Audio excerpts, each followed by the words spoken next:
Fresh fruit and veggies were impossible to ship overseas without spoiling, so Americans were told to fill up on them. Eventually, the government even began to urge citizens to plant their own so-called victory gardens, reasoning that if the people were able to grow and can their own vegetables, it would free up more factory space for war-related manufacturing. Onions.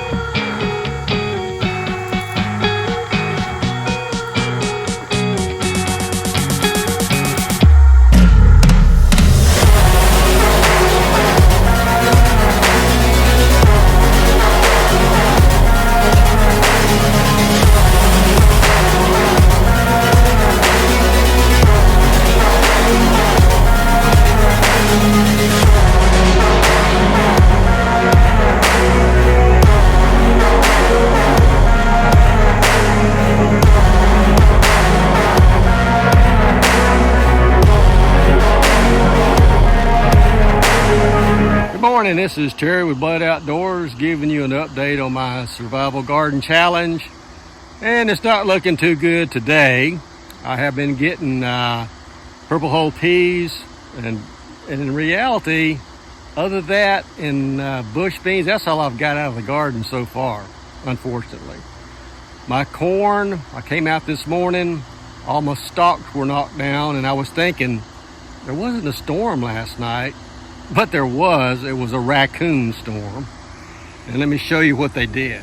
So raccoons scaled my 6-foot deer-proof fence, came in, knocked the stalks over, and chewed on my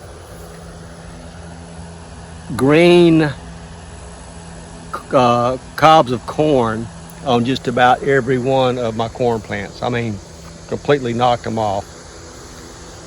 So corn this year is nada, unfortunately. I'll give you an update for the rest of the garden. My fall purple hull peas are coming up, got to be weeded and mulched. Summer squash here, I mean, they bloom all the time, but no squash sets, still not sure. Put in the comments below what you think the problem is. I think it's the lack of pollination, because I haven't seen hardly any bees, and the only bees I've seen are those black ones that was on my corn that is now destroyed. Purple hull peas for the fall. Bell peppers growing really slow, not even blooming.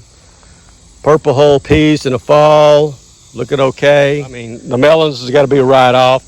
The cucumbers here are blooming, but again, the cucumbers won't set. I think this problem is just a soil problem. I just got to get more nutrients in the soil. From a tomato point of view, I have got some Roma tomatoes. They set and are blooming, so that's good. Purple hull beans in the back are looking good. What's surprising me is that my beefsteak tomatoes, which are in some tomato cages here, the plants look great. I mean, they all look great. Nothing's eating them, no bugs, no problems. They won't bloom. They just won't bloom, and I'm not sure why. And I said, well, maybe it's the soil in a bed, but that's a bed, and here's the other bed. And again, no blooms. All right, before I finish this video up, I've decided to just go ahead and clean the garden up. But the plants that's either totally destroyed or not bearing anything or doing anything. So let me get this garden cleaned up a bit, and I'll close out this video.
Definitely a hot day today. Heat warnings out today for the heat index. I got out here early this morning, cut grass, clean up the garden, and it looks like some rain showers are going to move in this evening, so I want to get that done before it starts raining. So that's really the status of the garden. The plants that were not bearing, I'll just threw them away. Was this a failure? Well, to me, not exceeding or meeting my expectations is always a failure, but overall, no, it wasn't a failure. I got some beans. I even was able to put up some snap beans. I had some purple hull peas to eat, and it looks like I might have a fall crop of purple hull peas, which is good. I did get a couple of squash. Out of all the plants I had, my daddy was right. Leave the volunteer plants alone, and that was the only plant that I got any squash on.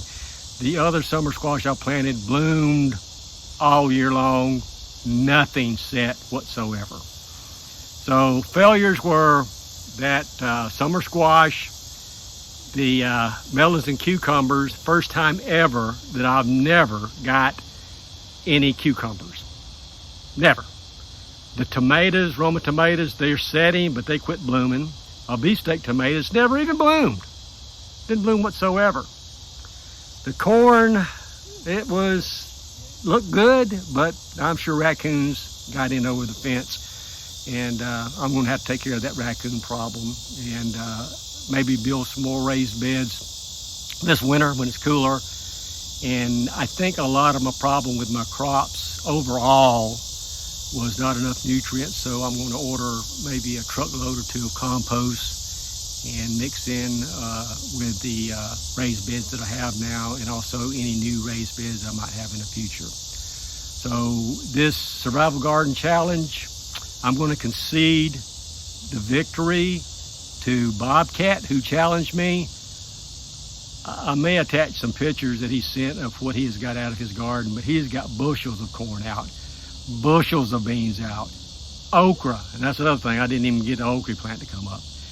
But I'll concede to him. He is the master this year in our survival garden challenge. I have got a lot of work to do, and I did learn a lot. I'm going to better protect my garden next year. I'm going to kind of expand a little bit, give it some more nutrients.